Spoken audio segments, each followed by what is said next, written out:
Hey guys, welcome to Witches of the Moon. I am your Tuesday host, Joey Morris, and this week's topic extraordinaire is magical correspondences. What is a magical correspondence? What is its purpose? What is your question? What is your favourite colour? Right. Write in if you understand that reference. If you don't, shame on you. Right. Okay. So, magical correspondences are basically attributing something to something else. And it's, again, for me, one of these things which becomes more and more complicated the more and more you study, and or the different paths you take, and or whether you feel it is necessary. There is a sort of basic understanding of these things, and then it becomes something else, and then you get to the point where you're like, I don't know if that is even right for me, because I'm not following a blah blah blah. So for example, the days of the week are often attributed to different planetary influences, and quite often these are actually from the Greco-Roman calendar, which of course is what we go by now, so I guess in that sense it makes sense. But if you follow a very different path from that, it might not make as much sense to you, possibly. But let's just go with what they are in general terms, and if you read a book you will read these generalized meanings and things. So correspondences are basically things like days of the week and their associated planets, times of the day and their associated planets. I've got a book here that I'm going to show you because I think it is the easiest way of visualizing it. I've got a whole metric ton of things to go through as well. Items for show. Right, and then there are things like colours and their planetary influences, and then magical meanings and their links to everything else. So how I actually see this is magical workings, just like the universe, are part of a greater tapestry. Now, I don't actually work with thread myself, but I do work with energy, and that to me is very much like a tapestry. There are threads of things, they interweave, they interconnect, they bind together to make something larger, something whole.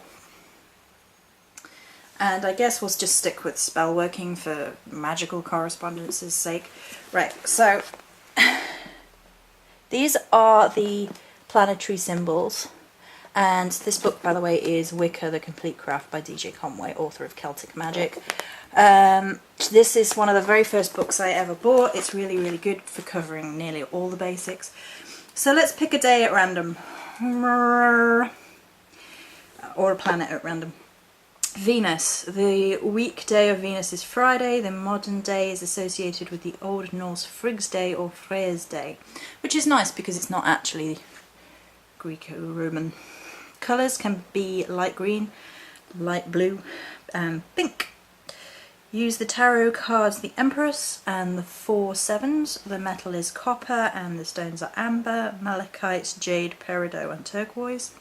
Venus rules Taurus and Libra. Corresponding oils and incenses are apple blossom, verbena, rose, red sanders or sandalwood. Venus deities are Venus, Aphrodite, Astarte. Oh, I can never say Astarte. It's not. Whatever. Hathor and Freya.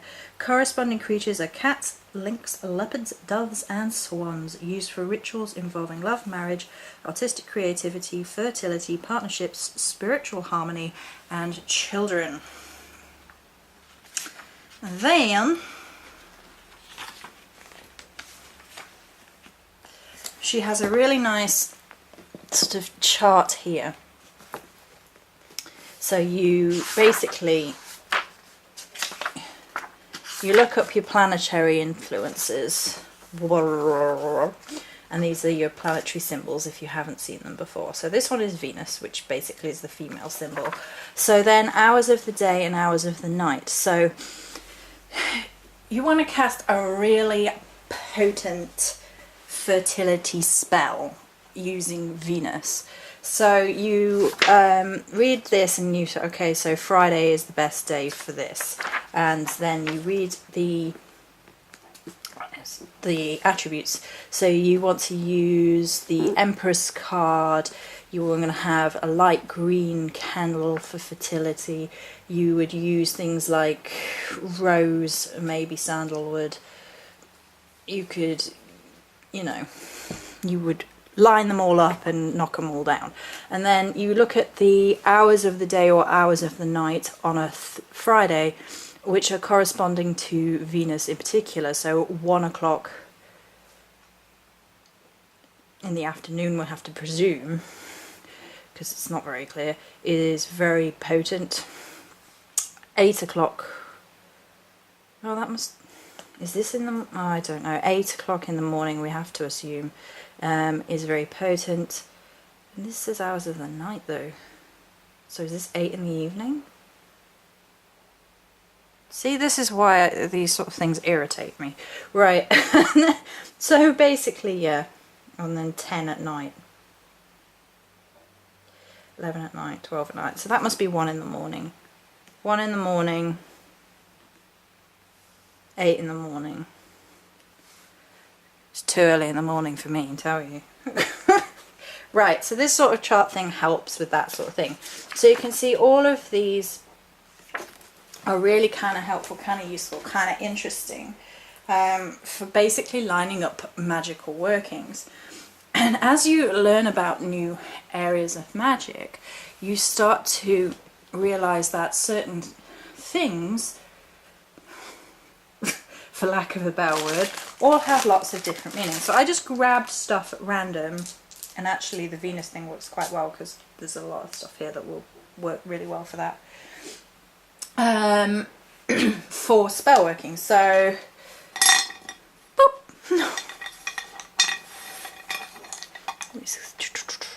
Sit. There we go.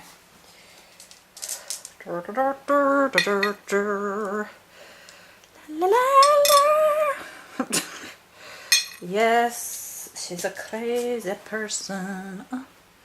Da, da, da, da, da, da, da. Look at all this stuff. I just pick stuff at random. So we're going to go through stuff at random.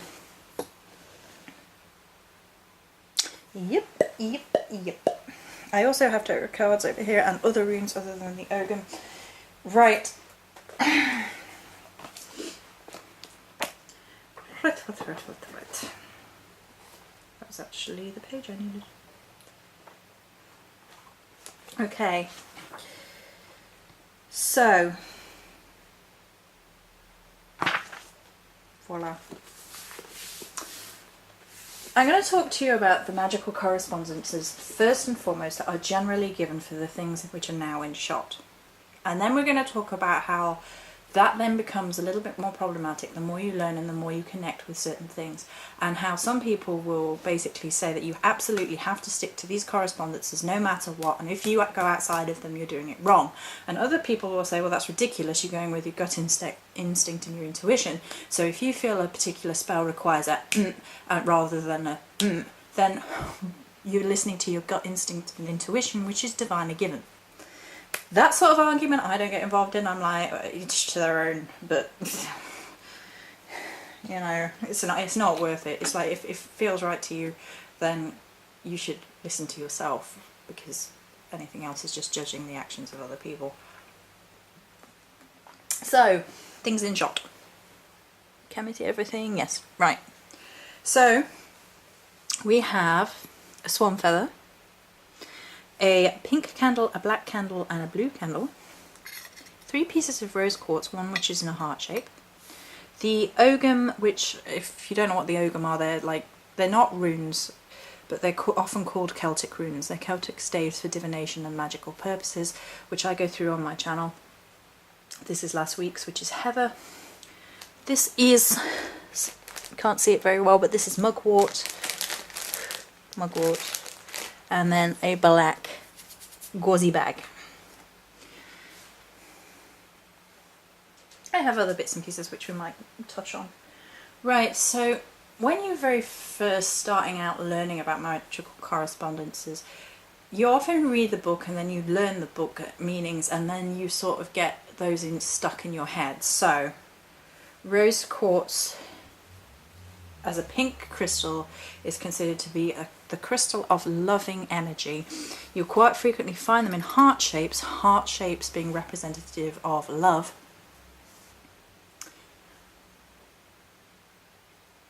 Let's start with rose quartz, because that might be an easier way of saying it. So if you think about the heart shape, first and foremost, it's interesting how human beings associate symbols as a correspondence, a heart shape being the correspondence of love, when really love is more to do with your brain, your instincts, your emotions, your chemical reactions within your body. It's not very much to do with the pump in your chest when you actually think about it in really depressing but scientific terms. We have a whole history of symbolism behind talking about love from the heart. Where that originated from, I can't tell you. I'd be interested to know if we can even know where the first instance of saying it was from the heart is from. It's probably from history when we didn't really understand the biology, possibly. That sounds like I may have learnt that at some point and my brain's like, there's somewhere. But the point is that the things mean things to us which don't necessarily make sense. So why does pink symbolize love? Why do pink flowers symbolize love? Why does rose quartz as a crystal give off an energy which we associate with being a loving energy? Why? It's more or less because it's just something that's deeply ingrained within the human psyche. As far as I'm concerned, we've been taught these things, we understand these things. They don't necessarily have a firm foundation in physical fact, if you like, but they do come from a long tradition of symbolism, of interpretation throughout human experience. The heart shape automatically to most people means love, and I think you'd be hard pressed to find a different interpretation of the physical symbol heart meaning something else. It could do, theoretically speaking. And then, so what I always find interesting about crystals is to actually sit there and feel their energy without having any preconceived ideas. Now, for me, rose quartz, I always compare it to the feeling of a kitten purring against you. So that's to me what rose quartz feels like, and that's quite easily slots into the whole loving energy of rose quartz. Again, if we just take these two out for the time being, because the love correspondence seems to be the theme, so we'll go with it. The pink candle, therefore, is used in matters of love magic, or it doesn't necessarily have to be romantic love. It can be like friendship love, it can be family love, but generally speaking, pink is taken for the sort of emotional love. Red is a little bit more sizzly, sensually, sexual, and then has other meanings too. But in terms of colour magic, certainly pink is in general used for love magic. I'm going to actually look in this book and see what the book says, because I'm pretty sure it's not going to say anything else. Is it going to be under candle magic, or is it going to be under colours? I'm guessing candle. Let's have a look then. Just out of interest, I haven't looked in a book like this in a long time, like basic meanings. Yeah, there we go.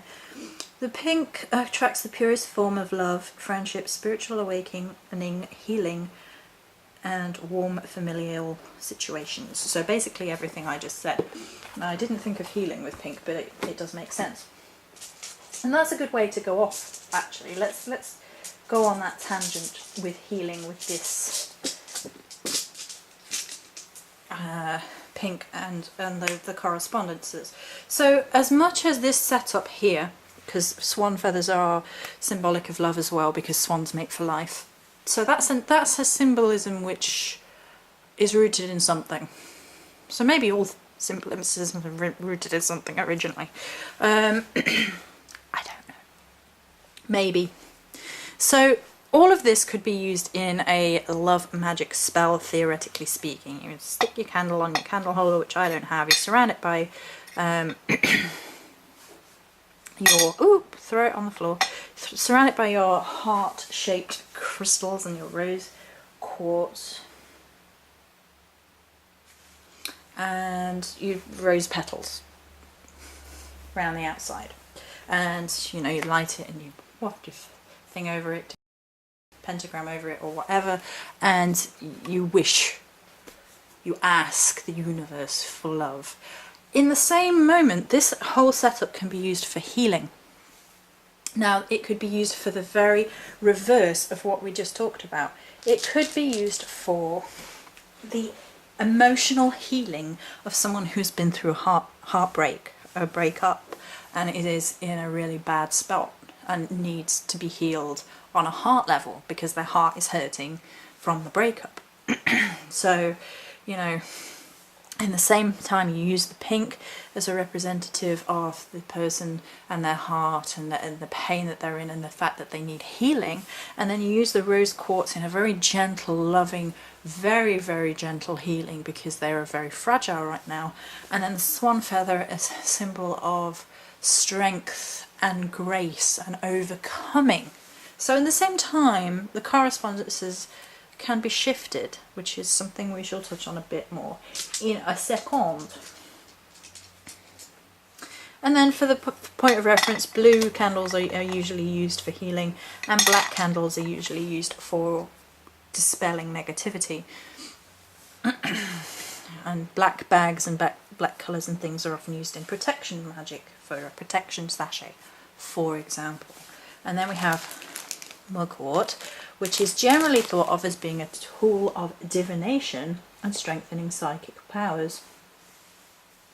There is a very, very typical sort of advice bit that you'll find in a lot of books where they sort of advise that you create a Mugwort wash and wash your divination tools with it, particularly scrying mirrors. But for me, whilst I agree with that fully, Mugwort has above and beyond been a herb of healing first, and I always sort of questioned myself on this because I was like, well, the stereotypical meaning is divination, so where am I getting healing from? And it turns out that it does actually have that correspondence in other places, it's just not generally listed as the main one. And this is where your own intuition often comes in with magical correspondences. If something speaks to you on a soul level, you know, I don't want to use a pink candle for love. I don't believe in that for whatever reason. I'm not saying this is me. This is just, I want to use a blue one. I want my love spell to incorporate elements of serenity and peace and healing, maybe, I don't know. I don't know, let me think. Let's see what the book says. 432. I'd use them for healing, so let's see what it says. It's just going to say healing, I don't even know why I'm looking. Inspiration, wisdom, finding the truth, good health, inner peace, harmony in the home. So say you wanted to be inspired by your love mate, You don't want them to be a boring individual. You want them, you want them to inspire you daily. You want them to bring wisdom into your life as well as all the other good stuff. And then some people use candles, white candles, because candles that are white or black in some situations basically encompass the incompletion of everything or the absence of everything, and therefore allow for everything to come into that situation, if that makes sense.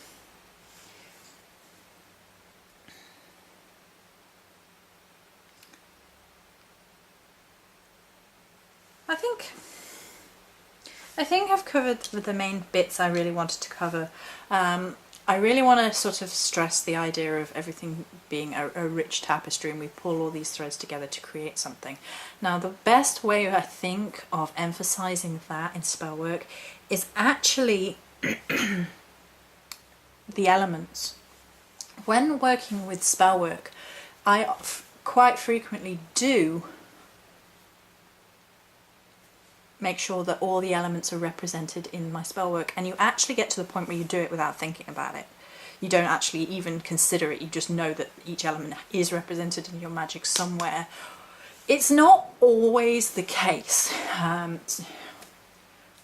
that you actively go out of your way to make sure that they're all there, because generally speaking they are all there anyway. Like, even if you just have a candle, there's moisture in the air, there is air in the air. Air helps burn the wick. The wax is representative of the earth element, and arguably, and if you put herbs on it, then they're representative of it too. And then the fire is in the candle. So arguably, when you actually look at these things, they are all relevantly in there anyway.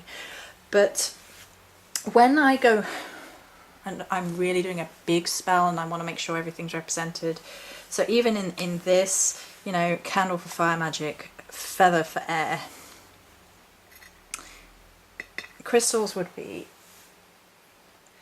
your earth. Now, water is one of those that's a little bit more complicated for me. I don't know if it's just me, but that's the one I always have to make sure is in there somewhere. So for example, I could just pop some water in a bowl and that would be representative. I could spritz one of my spritz or mist sprays and that would be representative. Or I could use a water-based herb. And this is where this is where the correspondences are all interlinking. You see, certain herbs represent water.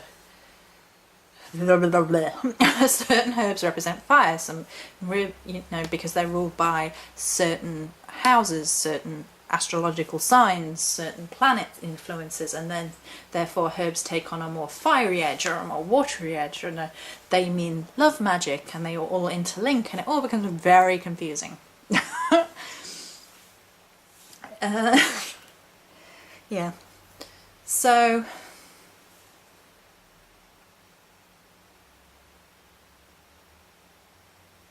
I think I've covered the basics of this. I think, to be honest, this is one of these things that you either feel very strongly the need to connect all the dots, or you go on instinct.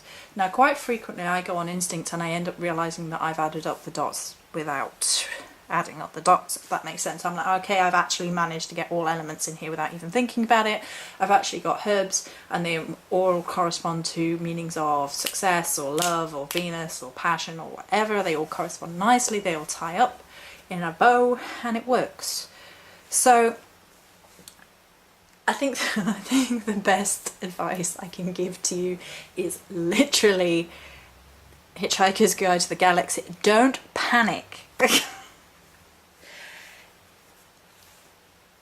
If you need to do a spell and it's not the correct day or hour, but your need is great, then you do your spell. If you need to do your spell with your things that you have available to you and you can't get hold of everything that lines up, then just do it. If you don't need anything to actually create magic, you just need you and your visualization skills and your energy and your intent. So you don't technically need to add up all the correspondences and things anyway, theoretically speaking. I think it can be nice to do, it can be potent and powerful to do, but if you can't do it, then don't panic and just use what's available to you. Many blessings.